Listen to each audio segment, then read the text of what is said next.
Pat Cummins, very different to what you had to endure to an extent in April and May, IPL captaincy, all of that. You look a lot more relaxed and you feel a lot more relaxed, is it?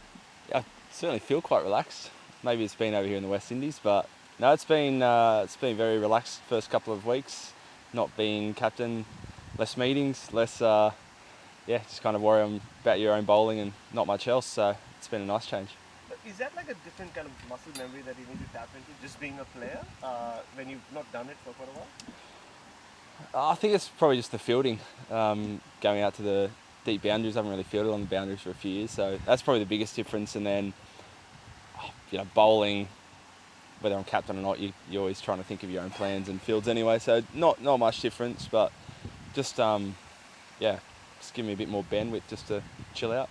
What have you made of Mitch's captaincy? Is it different to you? No, not really. I think we're pretty similar in a lot of ways. So he's obviously really experienced, and I think we're both quite similar. Try to stay fairly relaxed out there and lean on the bowlers and let them go. So he's done a fantastic job so far.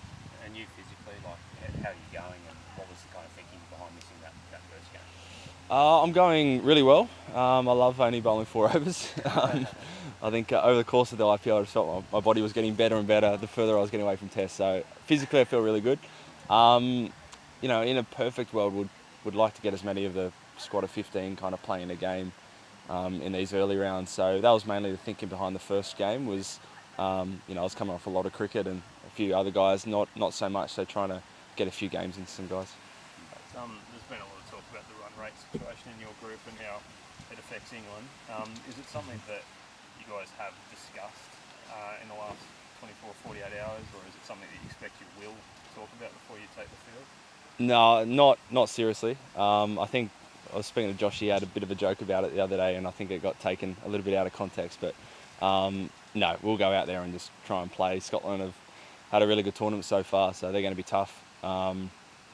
It's something you kind of discuss as one of the quirks, I think, of the setup. But in terms of does it change the way we play? Absolutely not. And is there something to be said for not breaking your natural momentum? I guess trying to think in a different way like that, as opposed to just going out and playing like you did against Namibia. Yeah, I don't think you can at all ever. You're playing an international game in the middle of a World Cup. You still want to try and be match winner. You still want to have a good game and carry that on into the round games, into the Super 8. So, yeah, I've never stepped on the field without the mindset of trying to take the game on and be aggressive like the guys have so far. And what have you made of Scotland? Have you played with or against some of their players? Not a lot. Yeah. Come across them over the years, but yeah, not a lot against the guys. But yeah, obviously seen the couple of games they have played. They look like a really strong side. I think it's tournaments like this where there's 20 teams. There's always kind of a couple of teams that are stand up and. We've got to be pretty careful. I think against Scotland, they look like they're running hot. You spoke about You go, bro. You spoke about Josh, maybe with a tongue-in-cheek comment, like getting overblown. I mean, it might seem obvious why it had, but are you a little surprised as well, considering you're the team who's won 3 matches and gone through, and suddenly you're the team which has put under scrutiny for just one comment? What do you mean? As in suddenly everybody's talking about, oh, look what Australia are planning to do, and Oh, okay. Yeah. I don't know really. I mean, it's a good position to be in where we've kind of 3-0. It feels like most of the other World Cups we haven't. Even the Aussie T20 World Cup a couple of years, we were on the other side of it where we only lost 1 game, but you find yourself out of the semis. So I don't know. I haven't really looked at my phone the last couple of days. I heard it's been floating around, but I mean, it's not going to change anything the way we go about it. So. Yeah, what I was going to ask about was obviously the spirit of cricket term was thrown around a lot last year, where it probably wasn't really warranted. But in this situation, I'm not suggesting it's something that you'd be contemplating doing, but would you see this as a spirit of cricket thing if you went out and tried to win the game, but not perhaps at the speed that you could? I mean, probably. I think when you go out and play, you're trying your best every time, and if you're not, then that's probably against the spirit of of cricket or whatever. So haven't really thought too deeply because it's never really popped up. So yeah.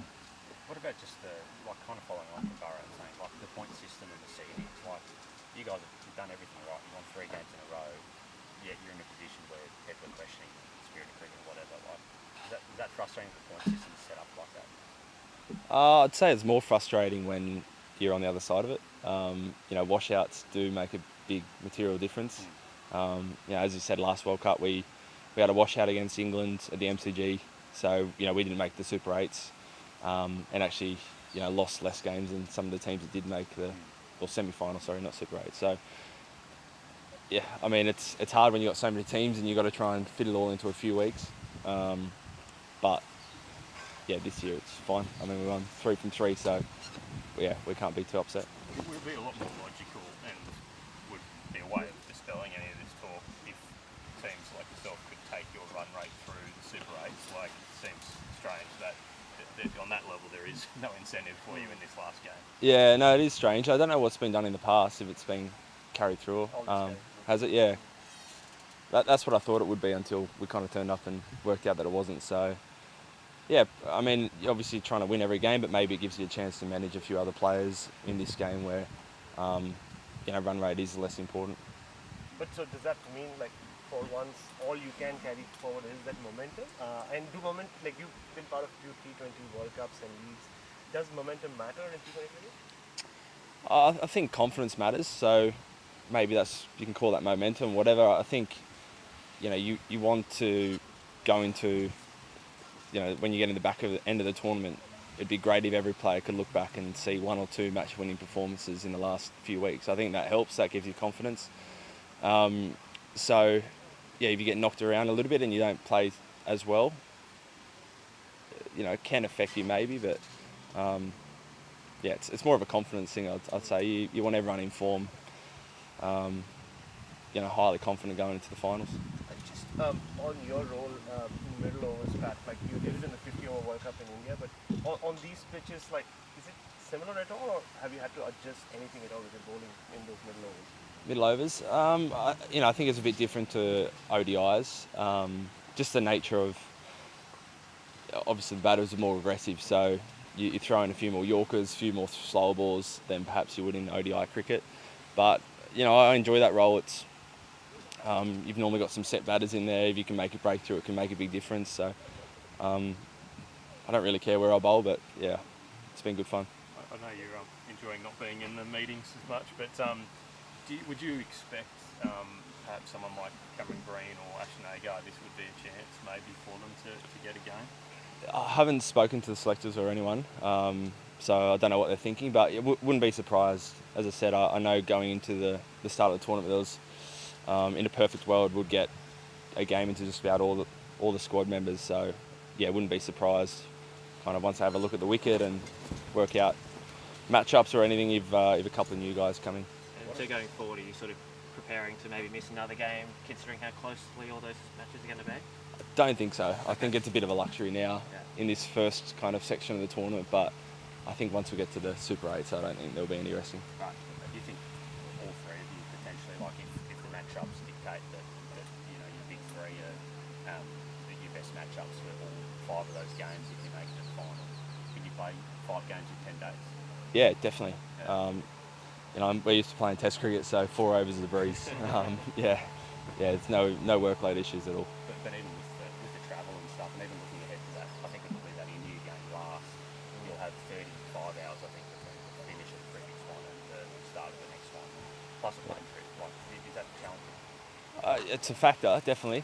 You start prioritising sleep and refuelling and those kind of things. But in terms of getting up for the game, it's fine. We've done it loads of times. Loads of IPL games are kind of fly to the other side of the country, play again. Same with BBL, so it's not necessarily new. It'll be busy, but we're kind of used to it, I think.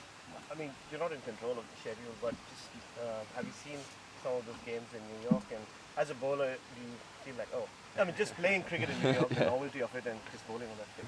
Looks like a good couple of weeks, I reckon, staying in New York, bowling on that wicket. That would have been nice. Been a tricky wicket, but been some amazing games where it's kind of 110 plays 110, which yeah, it's a bit different to the IPL 250 plays 250, but I think equally entertaining.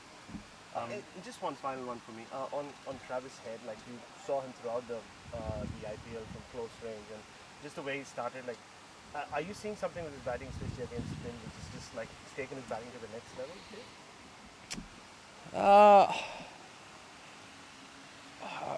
With Travel, we just come back to just that confidence. I think particularly against spin, when you know that you can hit a six, you just go for it. So I think he's not holding back. Whether there's a fielder at deep mid wicket, he doesn't really care. He backs himself to hit it over his head. So no, it just looks like he's got the complete game at the moment. I wouldn't know what to bowl at him, and yeah, it's a pretty scary proposition when he's going out there full of confidence. And just on US cricket, you're going to go play over there for a bit and play over the next 4 years. I think I saw. Like, yeah, how much are you looking forward to that? Yeah, can't wait. Yeah, obviously there's a bit of Aussie cricket in between, so might not play every game, but if there's a window that opens up, get over there and play. So super exciting. Never played over in the US before. Never been to San Fran, but everyone that played in the MLC last year loved it at a time of their lives. So can't wait to get over there and see what it's all about. And just the idea of like the Test captain signing a 4-year deal to play T20 cricket in the US, like that's going to be eyebrow raising for a lot of people. Like, is this a new phase in your career, or is it just kind of how cricket is now? Oh, it's probably a bit of both, really. Again, playing, Aussie cricket is number one priority. So if it clashes over the next couple of years, obviously I'll be playing for Australia, not the MLC. But in those little windows that we do open up, you're seeing guys go and play IPL or the 100 or whatever. So yeah, MLC's kind of the most appealing to me at the moment. So head over there and yeah, again, I probably won't play every game over the next 4 years, but yeah, kind of committed long term because it excites me. Yeah, I was just going to ask about yourself, Mitchell, and Josh. Like, you've obviously played so much cricket together, and in the Test arena, you bounce off each other really well. Is it exactly the same, kind of how it works in T20 cricket, or is there differences between how you might communicate on the field? No, it's really similar. Yeah. I think you'd add into that, say, Stoinis or Mitch Marsh when he's bowling as well. Like, we played a lot of cricket together, so it's mainly feedback on kind of how the wicket's playing and if you're seeing anything with a particular batter. But yeah, you're so lucky to have that communication out there because you feel like even though I'm bowling my first over in the fifth, I've still got a lot of info from the other guys that's kind of helping me in my decision making. So yeah, feel really lucky to have loads of experience out there, especially with some close mates in the bowling group.